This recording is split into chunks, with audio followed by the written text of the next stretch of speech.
In the summer of 1977, the American Nazi Party, a real Nazi party with swastika banners and brown shirts and jackboots and everything, announced that it was planning to have a march through the village of Skokie, Illinois, which is a municipality just outside of Chicago with a very high proportion of Holocaust survivors.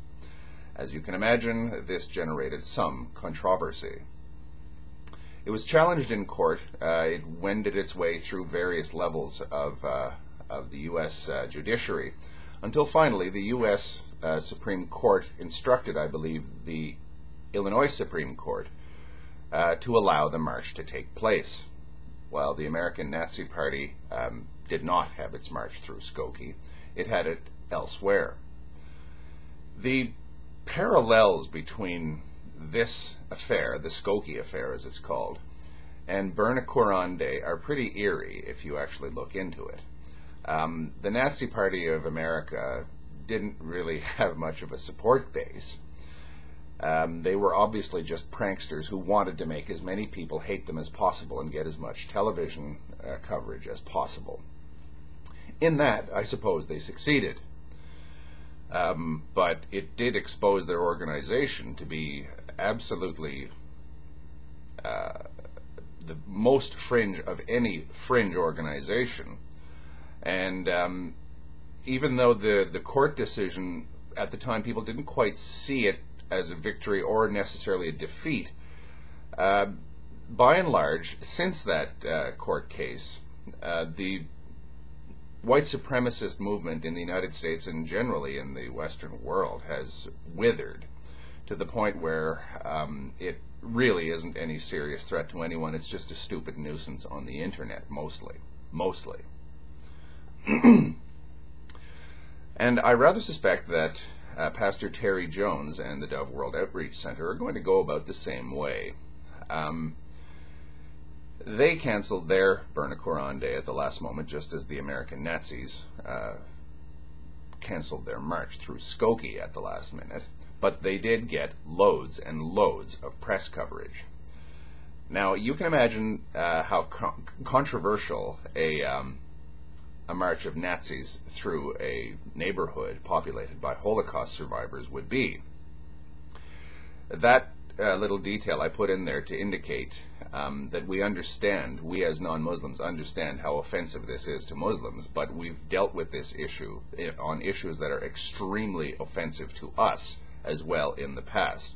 And we've generally concluded that it's best not to restrict people's rights and let these bozos do what they want to do, and inevitably things blow over because the overwhelming public revulsion that gets generated, even though these people actually want to be publicly vilified, actually strengthens the broader society to be more vigilant about these sorts of people. In the long term, Skokie was a failure, a disaster actually, for the extreme racist right wing in the United States. It took a long time for people to actually see this, but it actually was, in my opinion, a resounding defeat. So I think that Burn a Koran Day, even if it does take place with the Westboro Baptist Church, I still think that it will be shown to be a huge defeat, because the Dove World Outreach Center has a very, very tiny constituency. Its leader has been shown in front of the entire world to be not the most intelligent fellow out there. Just somebody who seems to have bitten off far more than he could chew, and he got lost in the huge shuffle, and he's saying all kinds of nonsensical things. And whatever supporters he may have had, he is now thrown into complete disarray, because a lot of people were urging him to do this, even in the sense that he was at least invoking his rights under the First Amendment, and they were supporting him that way, even though they completely distanced themselves from the message he was sending.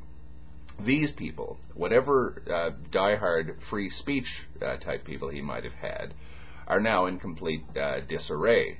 Whatever movement he had, whatever momentum he had is now gone, even if you ask me, he has his Burn a Koran Day on Saturday. It'll still, the verdict of history will still be that they completely screwed up. So we're going to be dealing with this sort of thing again, but the original shock value has passed, and somebody will have to come up with something even more shocking, but you will see actually, the next time it happens, it simply won't take people by surprise to the extent that Burn a Quran Day did.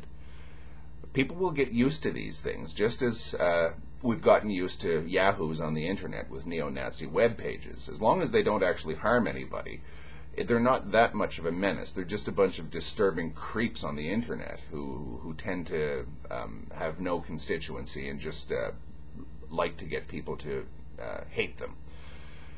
So yes, I think the Don't Burn a Quran Day or all the various other movements or little campaigns succeeded, to be perfectly honest, because it galvanized public opinion against this kind of offensive pranksterism.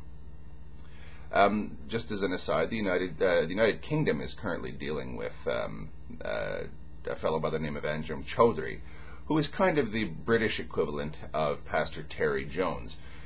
He likes to get in the press. He likes to raise all kinds of ire over insanely offensive, one would say, Muslim radical